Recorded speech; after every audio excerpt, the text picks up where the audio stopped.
I wanted to talk about an article published in The Age about Disaster Relief Australia's funding being pulled. There has been a dramatic fall of Disaster Relief Australia, a top disaster relief organisation led by highly decorated military commanders, which recently plunged into voluntary administration after losing taxpayer funding. So what caused this? The catalyst was the federal government suspended a $38 million grant following an internal revolt against around allegations of fraud, inflated membership numbers, and the misuse of funds.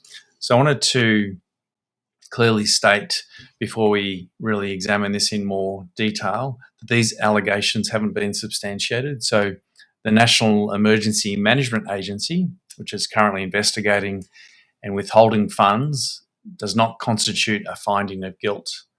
So the DRA's chair, in fact, has stated that an independent investigation found no evidence of management level fraud or inappropriate hiring. I just think that's really helpful to point out right from the outset to make sure there's no ambiguity around that.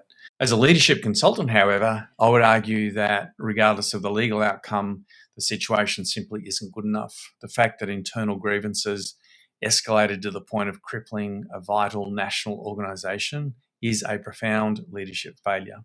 Let's dig into this a little more. So whistleblowers allege that the organisation lost its way by prioritising marketing over its actual mission. For example, DRA claimed to have 6,700 volunteers, but internal documents allegedly showed only 2,503 were actually ready to deploy. So one volunteer even claimed she was told to keep inactive people on the roster, specifically to justify government funding. So the leadership lesson from here: when an organisation starts managing for optics or funding metrics rather than its core purpose, it loses its compass. So mission drift is a silent killer. If your daily decisions are about protecting the budget rather than delivering on your core promise, in this case helping communities in disaster zones, you're already failing. So the second lesson that I'd like to address is the imperative of ethical leadership. The investigation was triggered by claims of opaque recruitment practices, wasteful spending, and the potential misappropriation of government funds. So ethical leadership isn't just about passing a legal audit. It's about unimpeachable transparency. Even if the current investigations clear the leadership of all wrongdoing, the perception of opacity was enough to cost them their operational funding and force 90 employees and thousands of volunteers into uncertainty.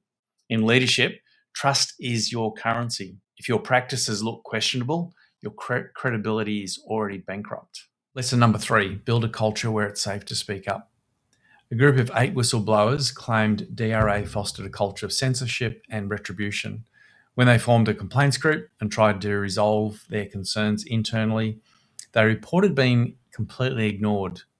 In response, the DRA chair referred to them as dismissively as a very small group of individuals. From a leadership lesson perspective, this is the ultimate red flag.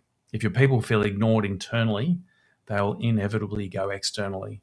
So leaders must build psychological safety.